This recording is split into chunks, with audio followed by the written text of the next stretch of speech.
Yeah. They make you use your personal account, which is interesting. Yeah. Seems like it would make more sense to use a business one. Yeah, that is interesting. Maybe because they want to have people buy business stuff. Yeah. All right. I think this is live. All right. Yay, seems to be working. Okay, so I'm so happy everybody who's listening, watching in is here to join me for this story time for writers segment, which is just these short little meetings with other writers to talk about what's going on in their life and the creative process and just the story behind the stories. So I wanted to talk with my guest today, especially about writing in community and in collaboration, because I really look up to Maureen Muldoon for doing this and creating these wonderful communities. And so I'm going to just tell you briefly, there's so much to say about what Maureen has done. She's an author. I've got a couple of her books here, and this is not everything that she's written, but I will give links to these books down below. And she's also the creator of a wonderful storytelling community called Voicebox, which I'll let her tell you a little bit about. But I just wanted to really quickly tell the story that stands out in my mind so strongly. Whenever I think of Maureen, this is the moment. And I don't know if you remember this. So Maureen and I did a book launch event together at the bookseller in Lincoln Square. And afterwards, one of the questions from someone in the audience was just about our writing process. And I had just finished reading an Elizabeth Gilbert book where she was, I think it was on, her big book on writing, Big Magic. Yeah. And she talked about, you have to approach it like you're a farmer and you get up every morning and you plow the fields and you just have to do that. And I thought, yeah, I'm like a farmer. I have to make myself do it. It's literally like pushing the plow through the tough soil, and so that was what I said. And I was quite proud of that answer. And then Maureen says, oh, I feel like a child who I get to do this. Like I go into my room and I sit down and it's so much fun and I get to come up with stories. And it's just this wonderful, exciting, joyful experience. And I was sort of like, damn, I want that. Like, why can't, yes, that's what it should be. And why can't it be like that?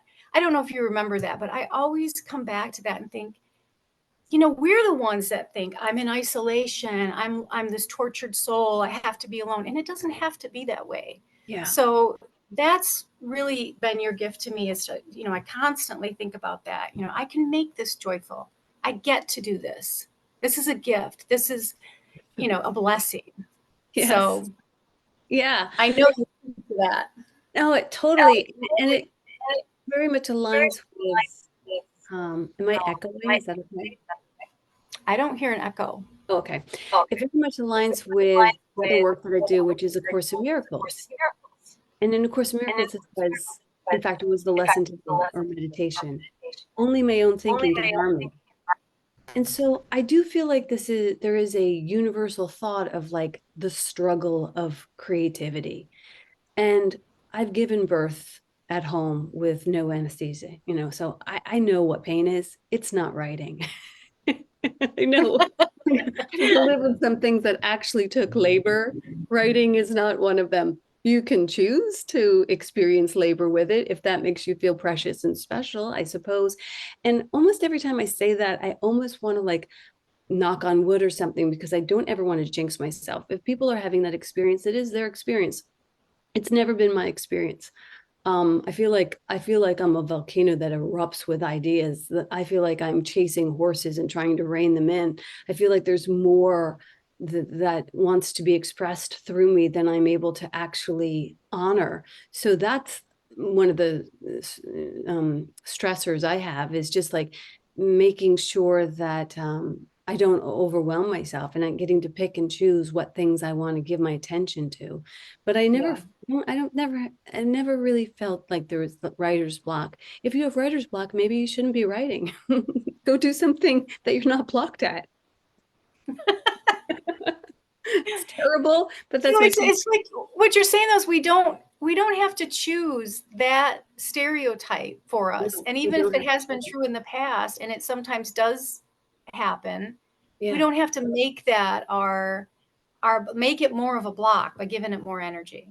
Right, right. And I think, even having the permission to never have to be blocked again, um, kind of just like puts that cat to bed.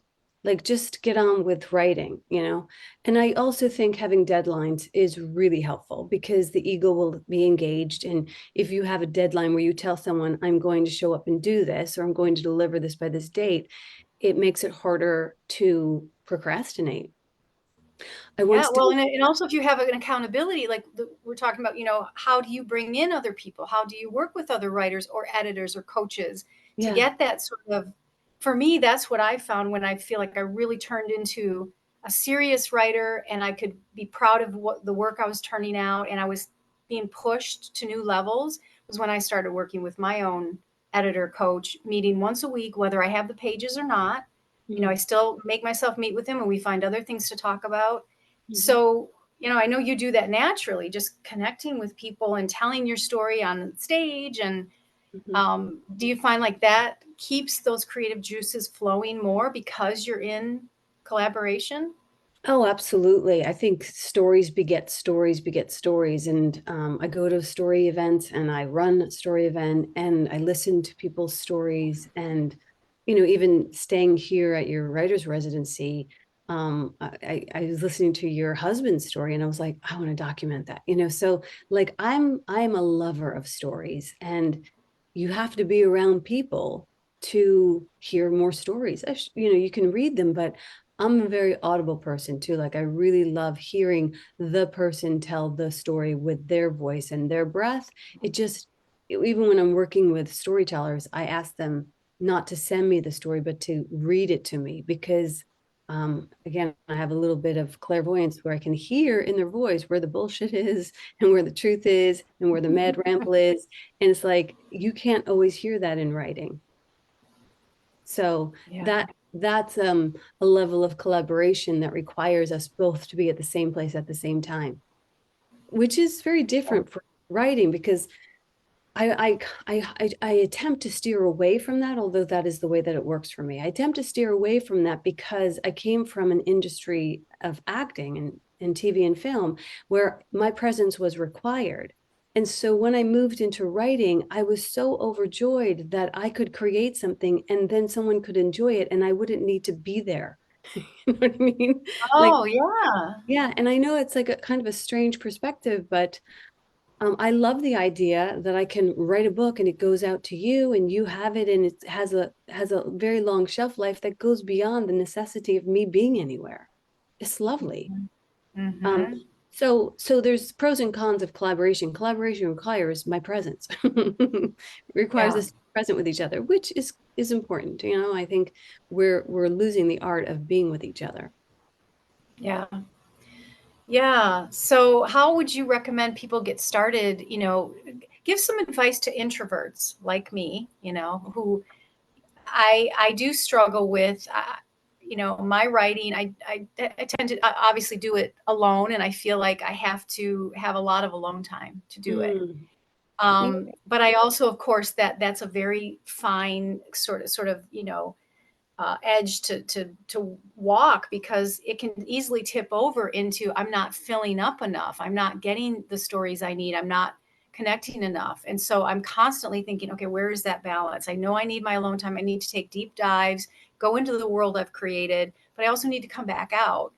And so for an introvert like me, or probably many other writers, how do Mhm. you recommend kind of getting that collaboration, that sense of community? I know there are different options. I mean, for me, meeting with my coach once a week is great, Mhm. but what are some other suggestions? Well, I think Julia Cameron covers it really well.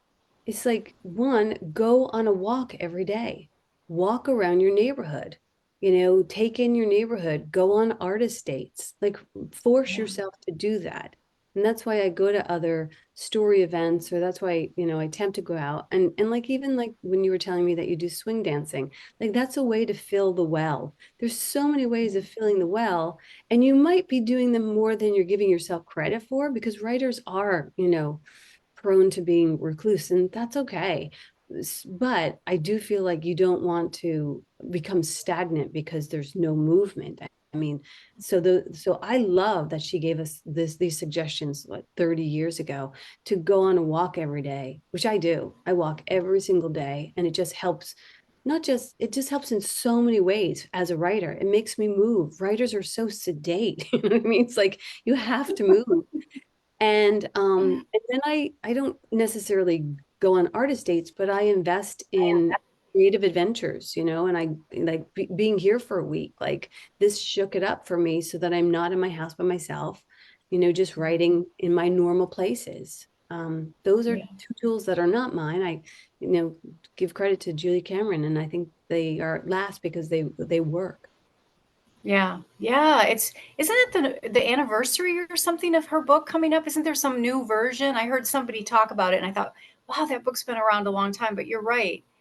Those same things, Yeah. and because I think, we are sedate, we can be introverted. It is an internal process, but we're also curious, right? By nature, we're very Yeah. curious. And to go out into that's the piece of it. I think when I remember that, it Yeah. does get me moving. It gets me to do things. It gets me to talk to people because I am curious. I mean, I'm always wondering, am I asking too many questions? And feeling like I want to ask more because there is Mhm. that curiosity. So, Yeah. you're right, I'm but just also moving your body is good. Yeah. And I notice, I know this is, I don't know, but I'm just going to say it anyhow. I'm a member of the 12-step community. And when I go to those meetings, as a writer, I'm fascinated, just like fascinated by people's body language and the way they talk and the way they deliver their truth and the things that make them close in on themselves, the things that make them laugh. It's just the study of you as a writer, going to the theater, going to places where people there's connect with each other. It's it's what fills the well. And so there Yeah, are places that you can go and do that. We talk about people watching, but like, yeah, I think it's important because I feel like sometimes it's a dying art after COVID. We're still trying to find our way back to these conversations. yes. Yes, definitely. Yeah. Awesome. Okay, well, thank you. I love that. I want to ask one last question to end on because I'm always curious myself. Speaking of curiosity, what are you excited about right now with your writing life? Well, I'm working on this book, Maiden Voyage, that I have. It's sort of like my own artist way. It has, modules in it and it has my personal stories and my memoirs. So that's what I was working on while I was here. And I'm very excited about a few other projects that I can't speak about.